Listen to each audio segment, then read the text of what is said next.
You're probably asking the question, why am I only seeing half of his face? This is the better half.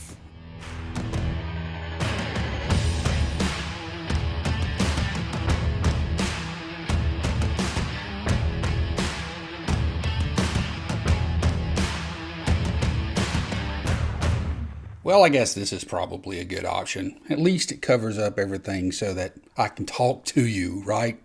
Well, what I want to do today is we're going to look at some casebacks.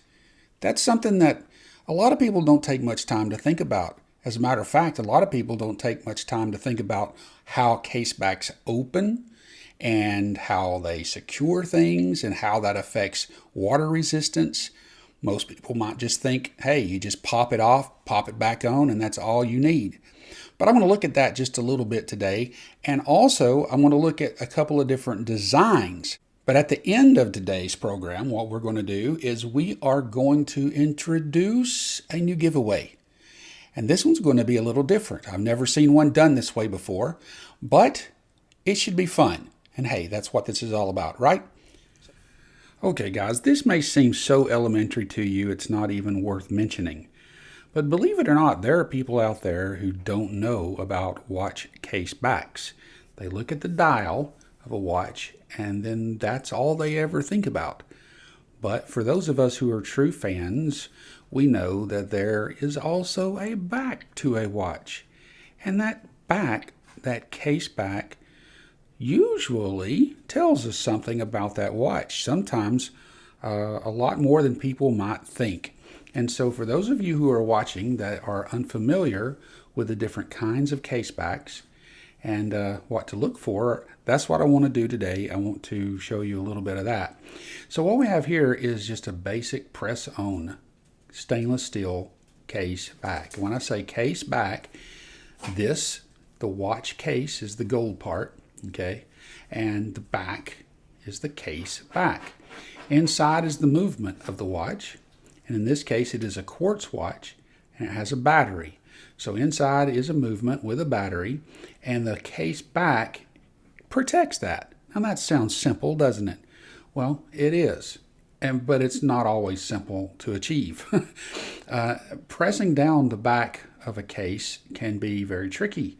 And so, you could say leave it to the professionals if you don't know what you're doing, because this particular watch, I actually broke the crystal on, crushed the watch because I didn't have the pressure placed just right in order to press down this case, which actually does have a seal because it has got a 3 atmosphere water resistance, 3 meters. So, but anyway, so this is a plain case back, nothing fancy to it, stainless steel, and circular brushed.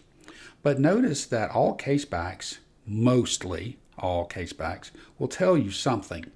This one tells us that the case is base metal. Do you see that?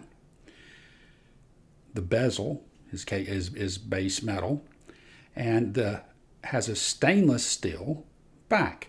So this back is stainless steel. Has a serial number, the model of the watch, and it tells us that it is water resistant up to 3 atmospheres. All right, so that is a basic kind of back.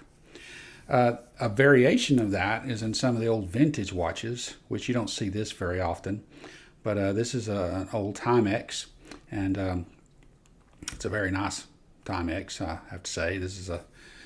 It's a battery powered watch, but it is also has a mechanical type of movement in it. It's not all digital. And so anyway, this has a battery that goes in right here. This is the case back, but this is a little part that that's where the battery goes. So you can actually pop that out separately. But still, it all presses down. But this one tells us that it is the actual brand of the watch, Timex, that it is water resistant. I don't really know what that says, but anyway, something base metal, bezel, and stainless steel back. All right. Now, we get into some other types of cases, the casebacks, because they are meant to be water resistant, they screw down on the back. Now here is a Vair. This is a C5 quartz, Ameriquartz. Great watch, guys. Great watch. Sapphire crystal, stainless steel, 100-meter water resistance. I said 3-meter on that ATM 3. That's not 3 meters, it's 30 meters. Sorry. This is 100-meter water resistance for 10 atmospheres. Great loom, nice strap that comes with it. Anyway, I'm not trying to sell this watch, but it's just a great watch for a tool watch. But you see here that this is a screw down case. Little notches here to place a tool that you can unscrew it or that you can screw it down. And that has a seal inside, a little rubber gasket that when you tighten it down, it causes a watertight seal to take place. And I actually proved that when I went to Pakistan. I did some baptizing in some water there. Let's put it that way. And we definitely went underwater with this one, and it did not hurt it one bit, and no worse for the wear. So that is a screw down case back. But I want you to notice something else too. It's just a little bit more ornate than just a plain stainless steel. You see that? Now, what happens next is you get into some that are open case backs. Check this one out. This one is a Pagani Design. Just a nice Rolex homage. A really good one, as a matter of fact. I'm happy with it. I wear it, every once in a while, just for fun. And but it has an open case back. If you see that, you can actually see the manual or the automatic movement in the back. That is a weight that goes around, it oscillates, and that's what winds the watch as you wear it. And so it's nice to have a case back with an open case back that you can actually see what's going on inside your watch. And sometimes they're more ornate than others. I have one here that is a Seiko that I did not undo the the bracelet because it doesn't have solid end links, and it's just a pain in the rear end to get back on. But this, I don't know if you can see it very well, but this, the rotor on it, no, there we go. It's just a little bit more ornate on the inside, even though the movement is very similar. But that is an open case back, and those are really desirable, for a lot of people. Some people don't, but it's a screw down. If you notice, you can see the notches, and it screws down, but the glass there, which is sapphire, does not affect, I believe it's sapphire, does not affect negatively the seal of the watch for the most part, and it gives you something to look at. Now, other watches, they don't have an open case back, but they really go all out on the decoration of the case back. Now, starting off, here's another Pagani Design. Now, this is a takeoff or a homage to the Omega Speedmaster. And this is for an homage watch, this is a great little watch. It's a Mecha Quartz, Seiko Mecha Quartz movement. It works well. There we go. You can hardly tell that it is a quartz movement when it's doing its thing. And look at that. So it's a good little watch. But on the back, look what they've done. They've added some fun to it. They've put the space shuttle there, the moon, I guess. There's Saturn out in the background, some other galaxies. And on this case back, it tells us Pagani Design, stainless steel. It gives us the model number, PD1701, and it tells us that it's water resistant up to 100 meters. But notice the little extra design. That's just something special. When you have something like that on a watch, it tells you that they're taking a little bit more time, a little bit more creativity in putting this watch together. But you get, from there, you can go much more detail And here's a watch that's one of my favorites. This is a Zeos or Zelos. Let it hit that. Black tip in teal. Yeah, I got this watch from Dave at Just the Watch. He did a review on this very watch, and I was able to buy it from him. But this is a great watch. But look at that case back. It's a screw down case back, but it is more than just printed or I mean, you can see that the engraving or the pressing or whatever. This is superb. And this case back tells us a lot. It tells us it's the name of the watch at the top. It's the Zeos black tip. And it tells us that it has a Miyota 9015 movement in it. Now that's a little bit more information than we're normally getting in it. And it tells us that it's an automatic. Well, that's pretty self-explanatory. But it tells us that it has a sapphire crystal, and we notice down here at the bottom that it has 200 meters of water resistance. And then lastly, right above the tip of the shark over here, it shows us that this is one of only 200 of these watches made, and this is model or number 170 of the 200 that were made like this.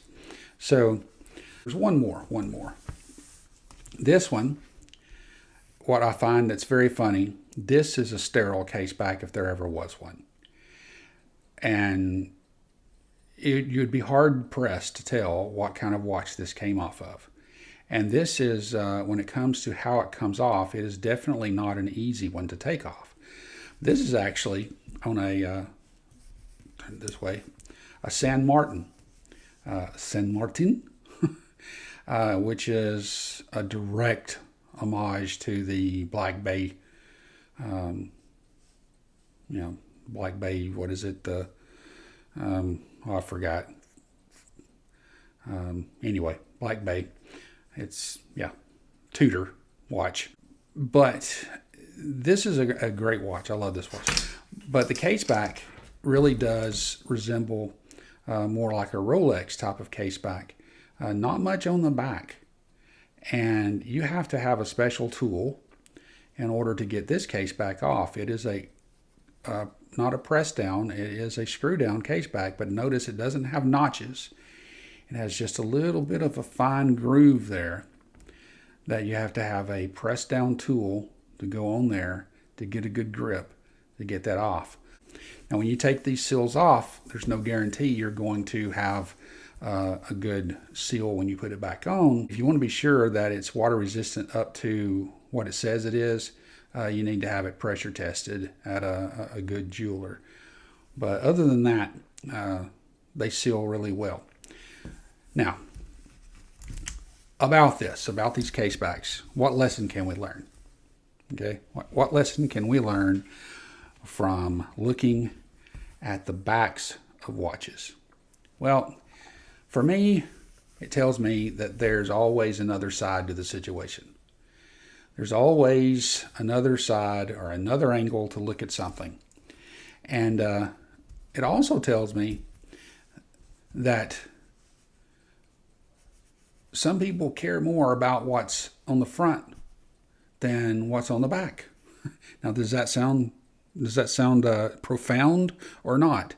When I think of case backs, one word comes to mind, and that is character. Because it is the case back that does not have to be ornate. No one is really going to see it. It's not quite the same as a person. But the point is that your character means a lot. And some people may not see it. They may never see what is hidden. They may not ever see some parts of your life.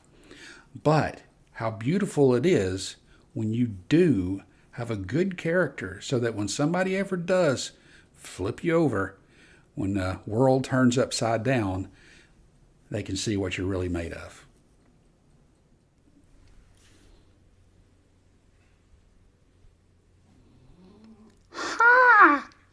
what you are looking at is not the humble horologist, only a figment of your imagination. I am going to introduce the giveaway for him.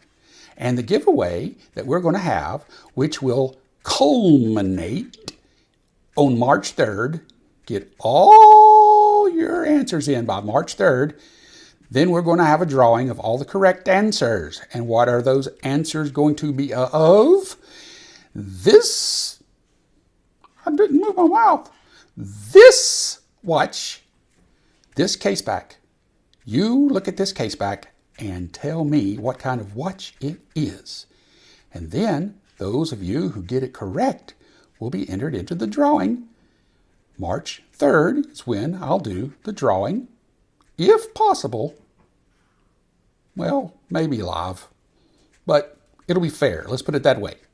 And so you tell me what kind of watch this is, and I will get it to you wherever you are, as long as you're nice about it.